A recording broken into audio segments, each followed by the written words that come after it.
Welcome to the Betty Rocker Show, the place to be to nourish your mind, love your body, and rock your life.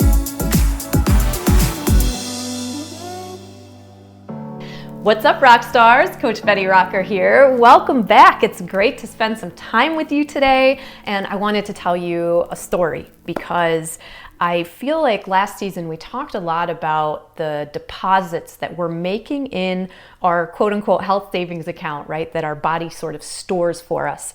And if we think about the woman who we were, say 10 years ago, and how she's really the one who set us up to be how we are today, we could think forward from the woman we are right now and how she is setting up the woman we'll be in 10 years from now. And I think a lot about that because I'm always hopeful that the things that I'm doing right now are really contributing to my health and my longevity as I go through time. I want to, when I'm in my late 50s, I want to look back and feel really glad of the things that I did over the last 10 years that have left me with strong bones, with capability, with strength, with the ability to deal with an accident or an injury or like whatever life throws my way. And that really came to mind for me when I had this unexpected fall in a parking lot at a gas station in the middle of Illinois on my way home for Christmas this past year. At 40, I was almost 48, I was 47 when the accident happened. I sustained, a bad injury, and yet I've been able to heal from it really effectively, and I think pretty quickly. And while it has been difficult, it's also been something that made me feel really grateful for all of the work that I'd put into myself and my health up until that point. And it made me even more determined to continue to do that work as I move forward. So that's where I was thinking of you in this scenario as well, because we never know what's going to happen. We never know what's going to come our way. We can get a nasty cold that turns into something worse that sets us back for months. We can take a hit to our hormones, right? Something that makes us feel really fatigued. We can have complicated health symptoms that really derail us from the practices that we want to be doing for our health and fitness. We can have an unexpected accident like what happened in my case and have to take a step back from the way that we're training. And all of these things are so unexpected, but what matters is what we've done before that point consistently so that the reserves that we have built into our bodies are there for us to draw upon in these times of unexpected trauma. So this is why I wanted to share my story with you today, because I felt like it's been something that I've been reflecting on an awful lot, and it's made me very determined to continue my practices. And so what happened was I was just at a rest stop, and I was walking the dog, and I was coming home from Colorado to New York and for Christmas, and I was just walking the dog, and I was walking behind these RV hookup spots. And I stumbled over something in the grass that I could not see. And because I had the leash in my right hand, my arm got trapped under me as I fell off the curb onto the hard pavement. And it snapped my elbow back so hard with all my weight coming down on top of my arm that I really badly dislocated my elbow. And so as I was lying there on the ground, it was like 16 degrees out. It was so cold. And I was so worried about the dog. I felt like I had to get up to put him back in the van because he was going to freeze because it was so cold out. And in the meantime, I'm laying there in pain and I can't breathe. I'm breathing like this, like I can't get my breath back. And it was very, very scary. I mean, if you've ever gone on a cross-country trip by yourself before, you as women, we take steps to protect ourselves as best we can. We're very aware of our surroundings. We're, vigilant. We're thinking about a lot of different things that could potentially go wrong if we're traveling by ourselves. But I'll tell you what, I never really mentally prepared for something like this to happen, right? It was very shocking and very unexpected. And I was very lucky to have the strength to be able to get myself up off the ground, to be able to use my opposite arm to heft the dog back into the vehicle, and I was able to drive myself to a local hospital, fortunately, and get care. And that was in part because I had the strength, right? I had the reserves, but I was in a lot of pain. It was really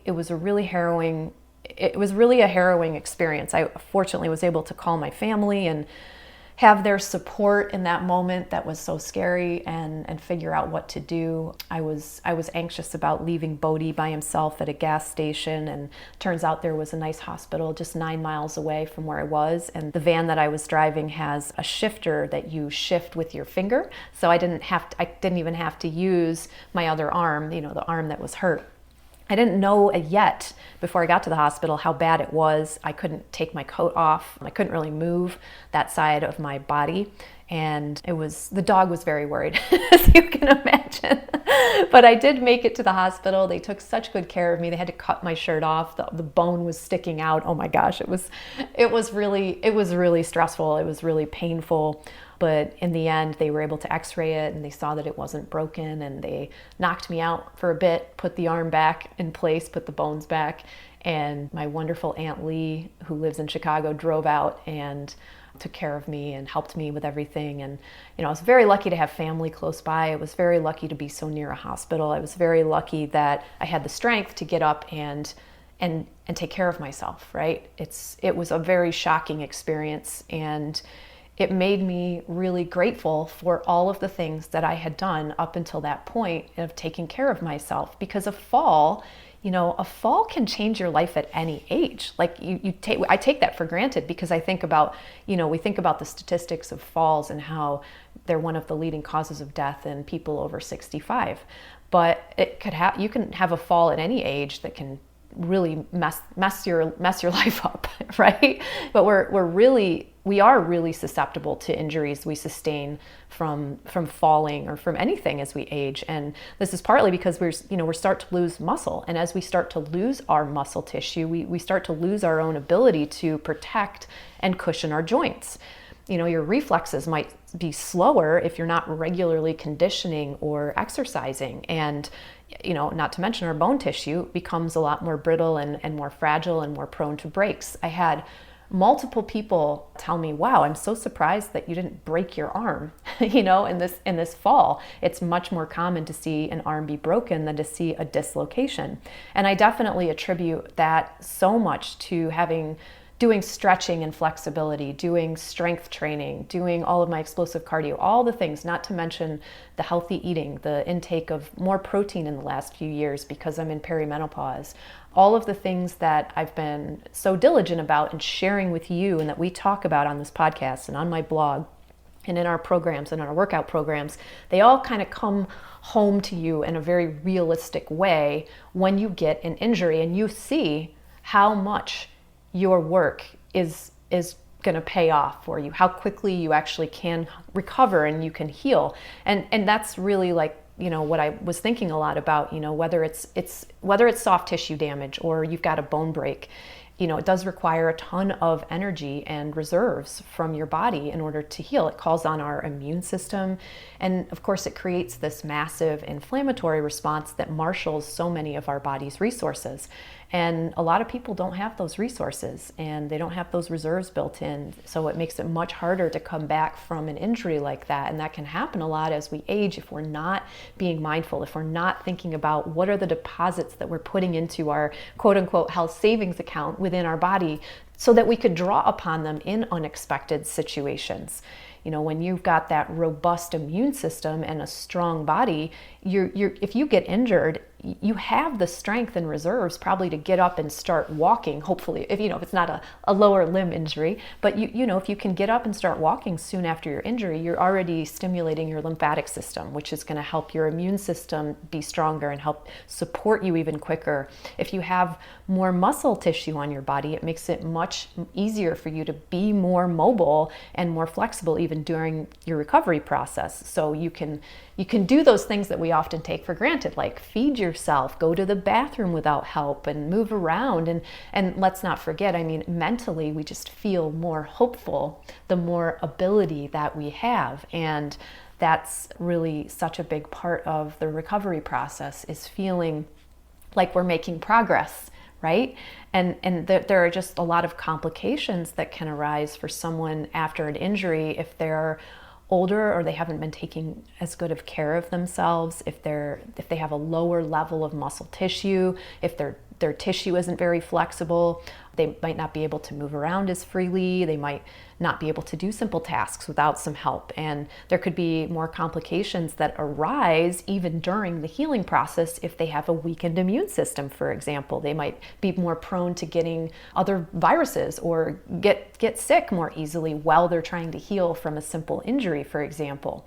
And I mean, if you've ever had to recover from a setback yourself and you know it was frustrating. Imagine if it was taking twice as long and you kept having additional setbacks within that time frame. It's disheartening. It mentally is taxing, and it makes us feel more discouraged and more depressed, and it makes it harder to recover. And that's just a terrible state to be in.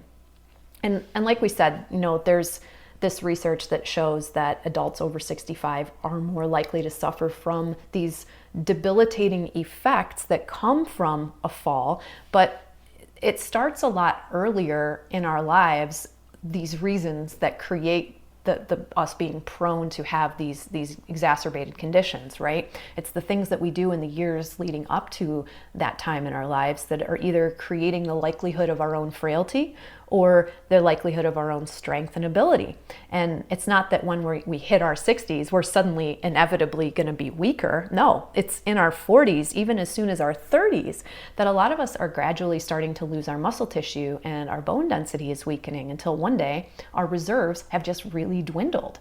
So, and for women, the perimenopause years are really when we'll most start to notice and experience this. And that's because our estrogen and progesterone levels slowly, gradually begin to decline. And these two hormones and their interplay over the course of a monthly cycle are a big support to our muscle and bone tissue that we don't even realize. I mean, progesterone, for instance, just drives the osteoblast or bone cell formation when we're growing and developing, and that contributes to the formation of strong bones. And then it contributes to the maintenance of those bones as we come into adulthood and live our lives. And our estrogen plays a huge role in the health and development of our muscle tissue. Not only does it support muscle protein synthesis, which is the process our muscles go through to repair and rebuild new tissue after a workout, for instance, it also supports the strength of our connective tissues like our ligaments and tendons, and those connect your muscles and surround and support your joints, and this is what gives us a lot of that stability, right? And when we hit perimenopause, and of course that's the 10 years or so that lead us up to menopause when our period completely stops, the levels of those two key hormones, as they start to decline and we gradually start to lose our muscle, our bone tissue slowly becomes more porous as well. And this is a huge part of why, for example, I created the PeriMenoFit program to share more about this type of information and give you the strategies that will specifically help you stop and prevent that from happening to you. Because, despite hormones changing, there are these great strategies and techniques that we can deploy in our training and our nutrient intake that go a long way to really preventing and even reversing some of the impact that this slowdown in our hormones has. And this is applicable to you whether you're in perimenopause or you're postmenopausal, because building a strong body in the absence of those hormones really comes down to taking advantage of some of the fitness approaches that are available to everyone. But if we know to apply them specifically to our bodies in the absence of these hormones, and we know what to do with our nutrient intake, this is going to benefit us immensely and really start to give you that reserve that you can call on for years to come with these simple tweaks. And so that you can have that advantage when you get to that sort of 65-year-old milestone. And if you're already over 65, you can take advantage of these strategies too. They are for everyone. I think one of the most important things to do is to really focus on building and maintaining our muscle tissue now. And the way we go about this will also support stronger bones and an overall stronger immune system as well. Because exercise is hugely protective to our immune system. Not only does moving more stimulate our lymphatic system, but contracting our muscles produces peptides and chemical messengers called cytokines that support our immune system function, our insulin response, and our metabolic health. And I've outlined many of the benefits of walking more for us as women in some of our recent podcast episodes. And I bring it up here also to remind us that simply walking more is a great way to stimulate our lymph system, maintain our muscle, support bone density. One of our Rock Your Life members just told me she got a weighted vest for Christmas, and she's added that to her walking routine, which I think is a fantastic bonus addition if you're so inclined. But, get out and walk. That's the most important thing to do.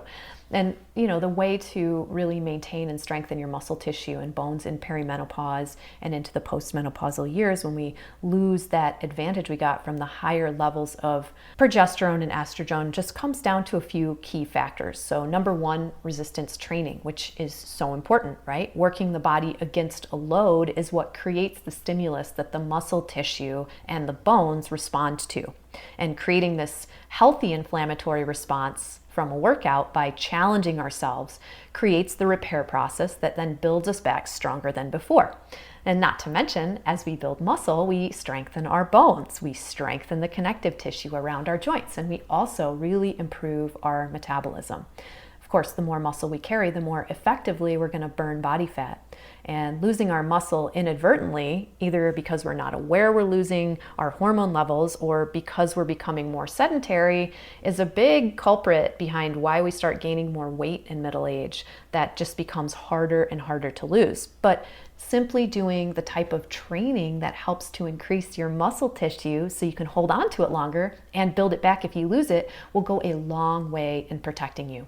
And of course, I'd really like to guide you in your resistance training with a smart plan to follow, because I think it's really important to train on an aligned body with good form so that you can prevent injury and build your balance and flexibility along the way. And that's what I've got in all of my workout programs. And I highly encourage you to do some form of explosive cardio alongside of your resistance training, because this is going to engage different muscle fibers that keep you strong and agile. And it will load and support the strength of your joints. It will improve your cardiovascular health, and it's also a very efficient way to get the benefits of cardio, so we have more time for resistance training and a more balanced training approach in general. And of course, when it comes to balanced training, this is so hugely important. We want to be thinking about recovery in a little bit different of a way than we used to, because when we start to lose those hormones, we don't bounce back as quickly in our recovery process after we work out. So we just need to have a better, more thoughtful training plan that not only challenges us effectively in the workouts we do, it allows the space for recovery. Because if we don't take the recovery that we need when we have those lower levels of hormones, the body will stay stuck in an inflammatory response that it can't effectively recover from. And if we pile workout after workout on the system that can't quite recover, not only do we never really get to train to our peak potential, we also never fully repair from the workouts, which depletes us further, robs us of seeing muscle tissue gains, and doesn't really give us the result of a strong body that we are hoping for and that we're putting all this effort and time into with our training in general. Because we need the rest periods in between the workouts. We need the building blocks from amino acids, which is, of course, going to come from our protein-rich foods. And as we age, we don't absorb the amino acids like we used to. And this is so significant. I really can't stress enough how important this is to know if you are a woman in your 40s or older. You need more protein than you used to just to do the same amount of work in your body as before. And remember that the amino acids do more than just repair our muscle tissue and support all of these body tissues. They also serve as the building blocks for our neurotransmitters, which are important messengers in our brain. They serve as the building blocks of hormones and enzymes, which are also important messengers in our body.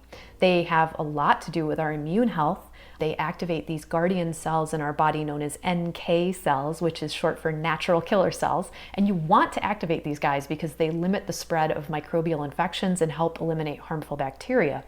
They also regulate our response to oxidative stress, which is the impact that free radicals can have on our bodies.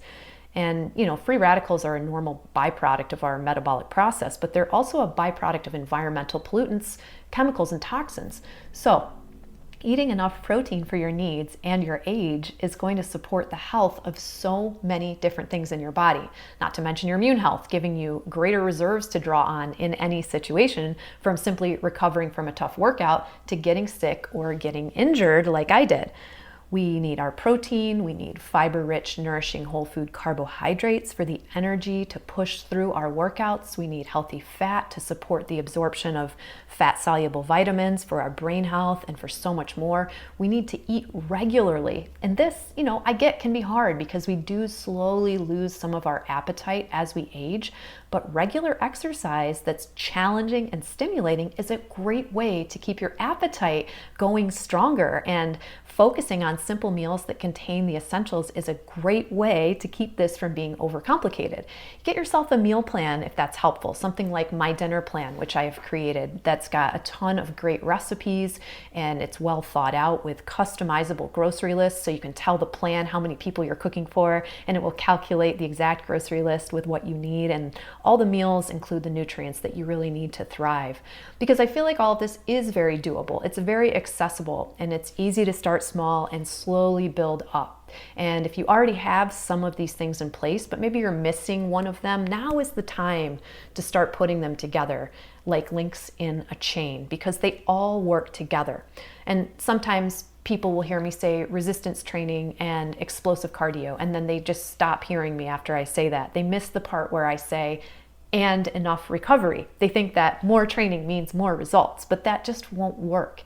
And it especially won't work as our hormone levels decline. And I know I've said this a few different ways, a few different times today, but I just want you to know that this is such an important aspect that helps make your training more effective, especially as you get into perimenopause and the postmenopausal years. Did you know actually that inside Rock Your Life, every plan has been optimized with women in different life stages in mind? I have options built in so that there's a custom training and recovery schedule that will support you in seeing the best results without overtraining, whether you're still in your cycling years or you're in perimenopause or you're in postmenopause. Our challenges all have different paths you can follow depending on your life stage and your needs. And I've built this feature into all of my programs. So if you've invested in something in the past, check out the new features. And of course, I was telling you I created PeriMenoFit, which has this optimal schedule for women in perimenopause to follow, and it will help teach you about this transition in our lives and what you want to take forward as you go through perimenopause, and what will set you up for real success in the postmenopause years as well. And it will give you confidence in using my other workout programs because they have that program design built in. And once you understand how that works and how to harness its benefits for your body, and you surround it with these other aspects of your health, you're going to be so much stronger and well set up both physically and mentally, and prepared for anything that life could throw your way. I would just go back to the story I told you at the beginning of today's episode about my fall and my recovery. And I feel like I have been healing really fast in the greater scheme of things. I feel like having so much muscle tissue and the flexibility in my joints has given me a lot of reserves when I had to take a step back and recover. I feel like I recovered way faster than I would have without those reserves, and the accident itself would have been much, much worse had my musculature, not been there to cushion and protect my skeleton when I fall. Not just cushioned it from harm, but the jarring impact it had on my head and my neck, and the impact that it had to the bone tissue, all of it. I can only imagine the impact that would have had if those other body parts had gotten injured as well. And here I am now at 48, well before I hit my 60s, or that time when they say that we're going to get the worst injuries from a fall. I didn't think that I was really in danger of falling at my age, but anyone can fall at any age. It's really how we're able to get back up that matters. And I'm determined that you will be able to get up, that you will be able to carry on, that you will be able to heal if something like this ever happens to you. Knock on wood. But I would really rather see like our savings account full to the brim, and this health savings account full to the brim and never need to draw on it than not having much of a reserve at all to draw on when I really need it, right? And that's, I know, a lot to think about, and I hope that you're inspired to continue to be consistent and thoughtful in your approach to eating and training now more than ever. I hope that I gave you some good ideas if you are in the perimenopause years like me, or if you've surpassed me and gone into the postmenopause years. All of these techniques are applicable. We're just starting them in perimenopause so that we can be well set up and prepared for postmenopause. But these are the most important things to think about. The strength training, we want some explosive cardio in the mix. We want to be recovering well, and we want to be really focusing on our nutrient intake and upping our protein. And there are, of course, many other things around this that we can do, but I would say that those are the sort of the primary ones I would focus on. And then you can stack and build around that with other important habits, right? Because we don't want to discount the importance of gut health. We don't want to discount the importance of sleep hygiene, of stress management. There are many other aspects of our health that play together with our hormone health and support us over time.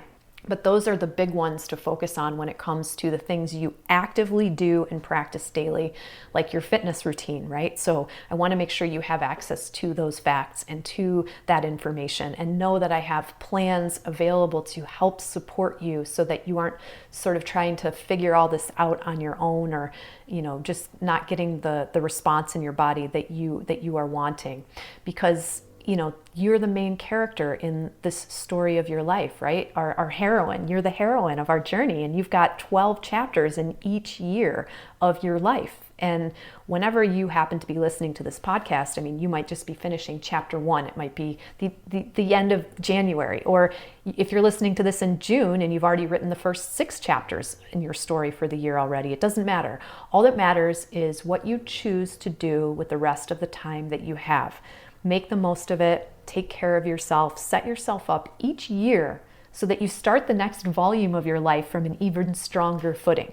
So that when you get to volume 65 in your life chronicles, you're in an uncommon story of a woman who defied the odds, who had enormous capability and flexibility, who was able to do all the things that she enjoyed physically. Because I really would like to read that story. I'd like to see all of us up on the same shelf together when it came to, the chronicles of our lives at age 65 and beyond.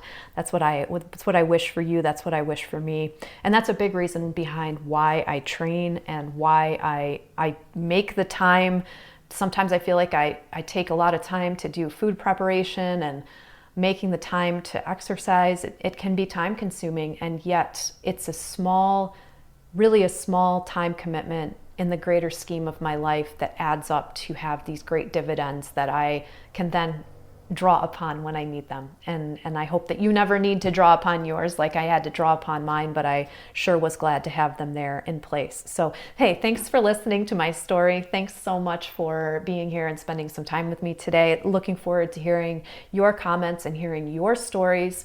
And you can always leave those over on my show notes page on the bettyrocker.com. In the podcast section, you can find this episode. Leave me a comment, let me know. You can also hit me up on social media anytime. I'm at the Betty Rocker on Instagram and Facebook, and I always love hearing from you. Thanks so much for spending time with me today, Rockstar. As always, I'm Betty Rocker. You are so awesome, blossom, and amazing. Bye for now. This podcast is for information purposes only. Statements and views expressed on this podcast are not medical advice. This podcast, including Brie Argetsinger, Betty Rocker Inc., and the producers disclaim responsibility for any possible adverse effects from the use of information contained herein. Opinions of guests are their own, and this podcast does not endorse or accept responsibility for statements made by guests. This podcast does not make any representations or warranties about guest qualifications or credibility. Individuals on this podcast may have a direct or indirect financial interest in products or services referred to herein. Before starting a new exercise, fitness or health protocol, or if you think you have a medical problem, always consult a licensed physician.